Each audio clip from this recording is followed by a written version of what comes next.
بسم اللہ الرحمن الرحیم۔ السلام علیکم۔ میرا نام ہے ذیشان عثمانی۔ بہت سے ناظرین سوال پوچھتے ہیں کہ عبداللہ سے پوچھ کے بتاؤں کہ عبداللہ کیسے بنتے ہیں، اور وہ عبداللہ مجھے بھی بڑا پسند ہے، میں اس کا ذکر عموماً آپ لوگوں سے کرتا رہتا ہوں۔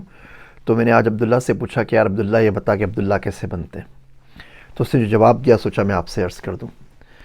وہ کہنے لگا کہ بچپن میں ہم کوئی سٹیکر ملتا تھا، گیم کھیلتے تھے، اور وہ سلور کلر کا ہوتا تھا، تو اس کو کسی دھاردار آلے سے یا کسی سکے سے یا کسی پینسل سے ہم کھرچتے رہتے تھے، اس کے اندر سے کریکٹر نکلتا تھا۔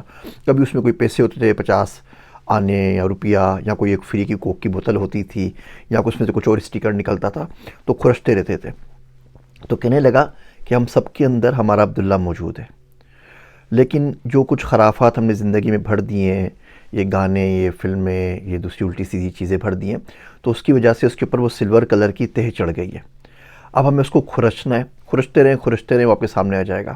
آپ کوئی گناہ کا کام کر رہے ہوتے ہیں، آپ کا عبداللہ آپ کے سامنے کھڑا ہوتا ہے، آپ کو منع کر رہا ہوتا ہے کہ کام نہیں کرنا، لیکن اس کا سلور اتنا چڑھ چکا ہے اس کے اوپر کہ وہ آپ کو ایک شبیہ سی نظر آتی ہے، آپ کو ہلکا سا ایک سایہ سا شیڈو سا نظر آتا ہے، اور ہم میں سے بہت سے لوگ اس کو دیکھ بھی نہیں پاتے، کیونکہ آنکھوں کے اوپر چشمہ چڑھا ہوا ہوتا ہے خودی کا، انا کا، گناہوں کا، ظلم کا، غرور کا، تکبر کا، اپنی میں کا، وہ ملتا نہیں ہے۔ تو اس کو آپ کھرچتے رہیں تو آپ کا عبداللہ آپ کے سامنے ظاہر ہو جائے گا۔ میں کہا ٹھیک ہے بھیا، یہ بات تو سمجھ میں آ گئی، کھرچیں کیسے؟ اصل مسئلہ یہ کہ کھرچیں کیسے، ہم سے وہ کھرچا نہیں جاتا نا، تو اس کو کھرچیں کیسے، اپنے اندر سے نکالے کیسے؟ تو کہنے لگا کہ 4 حالتیں ہیں جو انسان پہ آتی ہیں زندگی کے اندر، ساری کی ساری جتنی آپ کی سچویشنز آتی ہیں، ایموشنز آتے ہیں، ان کو آپ ان 4 حالتوں کے اندر کلاسیفائی کر سکتے ہیں۔ 2 حالتیں ہوتی ہیں حال سے متعلق، ایک ہوتی ہے ماضی سے متعلق، اور ایک ہوتی ہے فیوچر سے متعلق۔ تو کہہ رہا اس کا طریقہ میں بتاتا ہوں کھرچنے کا کہ وہ کھرچی کیسے جائیں گی۔ تو ماضی کے بارے میں جب بھی خیال آتا ہے، وہ آتا ہے کسی پریشانی کا، کسی صدمے کا، یا کسی اچھی چیز کا، یا کسی بری چیز کا جو بھی ماضی میں ہو گیا ہے، کوئی گناہ ہو گیا ہے۔ تو جب بھی ماضی کا خیال آیا، بندہ استغفار پڑھ لے، استغفر اللہ ربی من کل ذنب واتوب الیہ، جو بھی آپ کو استغفار آتی ہے وہ استغفار پڑھ لیجئے، استغفر اللہ بول دیجئے، بہت سمپل سا۔ جب ماضی کا خیال آئے، استغفار پڑھ لیجئے۔ عبداللہ کہتا ہے ماضی کی نیکیوں کا بھی خیال آئے، اس پہ بھی استغفار پڑھنی چاہیے، پتہ نہیں وہ اپنے لیے کی تھیں، اپنے رب کے لیے کی تھیں۔ دوسرا کام یہ کر لے کہ جب بھی مستقبل کا خیال آئے تو تعوذ پڑھ لے، جو بھی آپ کو تعوذ آتی ہے کہ اللہ میاں میں تیری پناہ مانگتا ہوں، کیونکہ مستقبل کے بارے میں ہمیں اندیشے ہوتے ہیں، ہمیں خطرے ہوتے ہیں، یہ نہ ہو جائے، وہ نہ ہو جائے، ایسا نہ ہو جائے، ویسا نہ ہو جائے۔ تو جب بھی مستقبل کا خیال آئے، بندہ اپنے رب سے اس سے متعلق پناہ مانگ لے۔ اب حال کے اندر 2 حالتیں ہوتی ہیں، یا تو جو بھی کام ہو رہا ہے وہ آپ کے مزاج کے مطابق ہو رہا ہے، یا مزاج کے الٹ ہو رہا ہے۔ مزاج کے مطابق ہو رہا ہے، اللہ کا شکر ادا کریں۔ مزاج کے خلاف ہو رہا ہے، اس کے اوپر صبر کر لیں۔ تو ایسا کرنے سے آپ کی زندگی کے اندر 4 چیزیں آ جائیں گی۔ استغفار آ جائے گی، اللہ سائیں سے پناہ مانگنے کی عادت پڑ جائے گی، شکر آ جائے گا، اور صبر آ جائے گا۔ بس یہ 4 کام کر لیں، اس سے اچھا کوئی طریقہ نہیں ہے عبداللہ کو اپنے آپ اندر سے نکالنے کا، عبداللہ کو مانگنے کا۔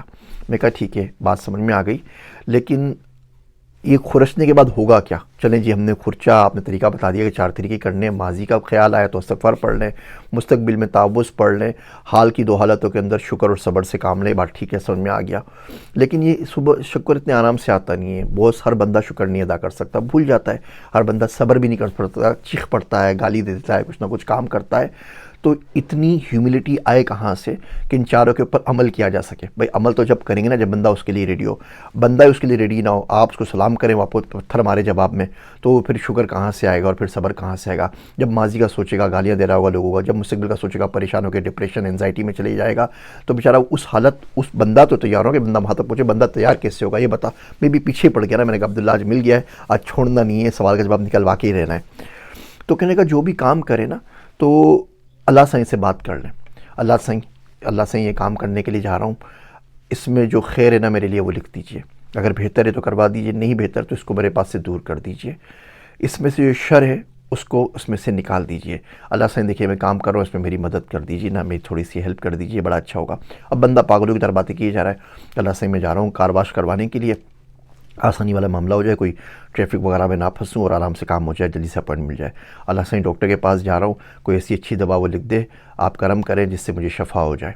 اللہ سائیں میں جاب انٹرویو کے لیے جا رہا ہوں اس میں کامیاب کر دے، اللہ سائیں کلائنٹ میٹنگ کے اندر جا رہا ہوں، یہ پروجیکٹ میرے لیے بڑا ضروری ہے آج کل، یہ پلیز مجھے پروجیکٹ مل جائیے، اللہ سائیں میں سفر کرنے جا رہا ہوں، اور اللہ سائیں اللہ سائیں اللہ سائیں جو آپ کو مرضی چاہے بول دیجئے، اللہ تعالیٰ بول دیجئے، اللہ سبحانہ و تعالیٰ بول دیجئے، اللہ جی بول دیجئے، کچھ بھی کریں تعلق بنائیں۔ تو اس طرح یہ باتیں کرتے رہیں گے تو آپ کا دل نرم ہوگا، آپ کی پرسنالٹی سافٹ ہوگی، اور جب آپ کا دل نرم ہو جائے گا، آپ کی پرسنالٹی سافٹ ہو جائے گی، تو چاروں کام ہیں حال، مستقبل اور ماضی کی حالتوں والے وہ آپ کر سکیں گے۔ تو امید کرتا ہوں اس چھوٹے سے ریمائنڈر سے آپ اور میں ہم سب عبداللہ بننے کی کوشش کر سکیں گے۔ میرے واسطے دعا کیجیے گا۔ میں ہوں آپ سب کا ذیشان عثمانی۔